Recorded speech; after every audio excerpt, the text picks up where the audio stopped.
हाँ बच्चों, आज 12वीं कक्षा के लिए हिंदी विषय में जो अव्यक्त माध्यम के जो प्रश्न आपको कल दिए गए थे, आगे इसमें प्रश्न नंबर 3 पर देखें। प्रिंट माध्यमों में लेखन के लिए ध्यान रखने योग्य बातें कौन कौन सी हैं। जब प्रिंट माध्यम, छपाई का जो माध्यम है, उसमें हम सबसे पहले लेखन भाषा शैली का ध्यान रखेंगे। प्रिंट माध्यम लेखन की भाषा शैली का पूरा ध्यान रखना चाहिए। भाषा के व्याकरण, वर्तनी का पूरा ध्यान रखना चाहिए। कहीं भी कोई अशुद्धि, त्रुटि या गलतियां दिखाई दें तो उस पर ध्यान दें। पाठकों के अनुसार ही हमें ऐसी भाषा का प्रयोग करना चाहिए जिससे पाठक आसानी से समझ सकें। नंबर 3, लेखन। प्रिंट माध्यमों के जो लेखन है, प्रिंट माध्यमों के लेखन और प्रकाशन के मध्य गलतियां, अशुद्धियों का पूरा ध्यान रखना चाहिए।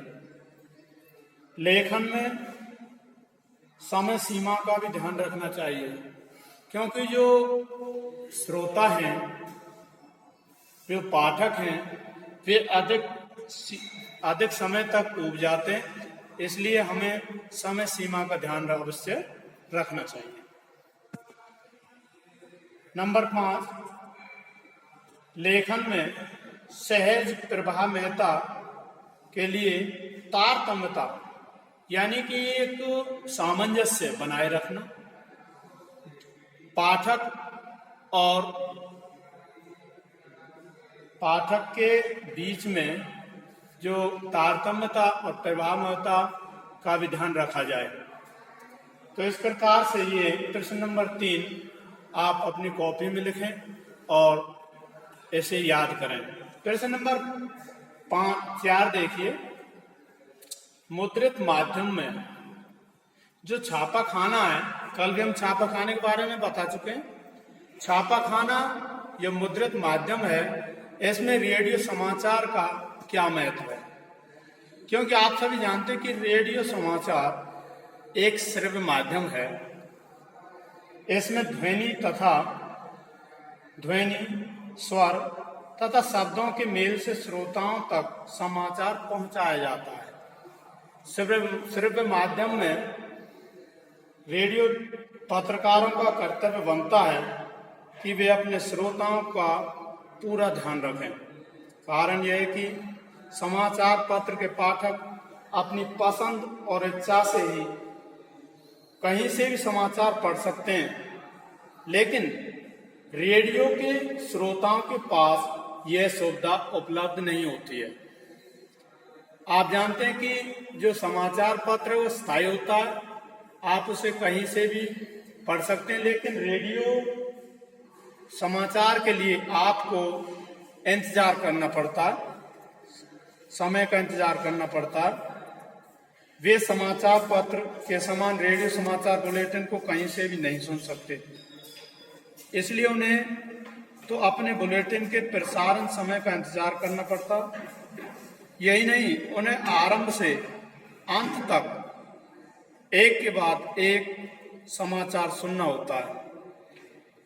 इस समय में न तो वे कहीं आ सकते हैं, नहीं कहीं जा सकते हैं।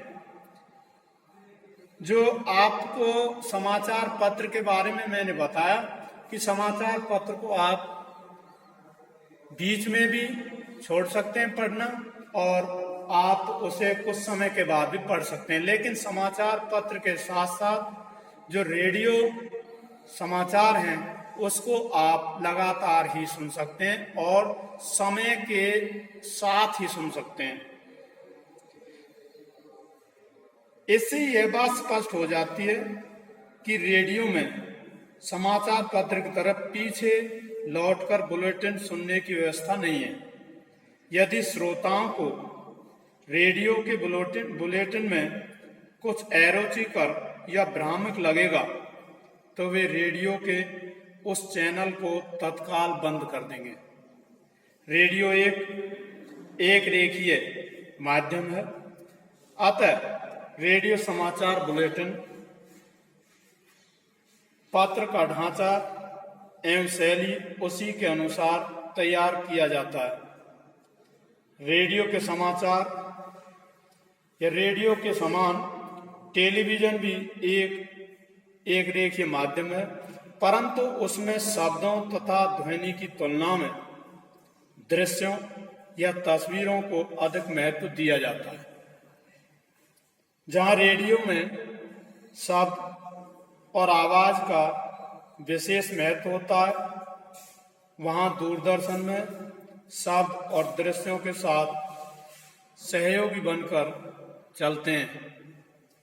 तो ये प्रश्न जो अभी आपको मैंने दिए थे, प्रिंट माध्यम में लेखन के लिए ध्यान रखने योग्य जो बातें थी, और प्रश्न नंबर 4 में मुद्रित माध्यम में रेडियो समाचार को क्या महत्व है, इन दोनों प्रश्नों को अपनी कॉपी में लिखेंगे और याद करेंगे।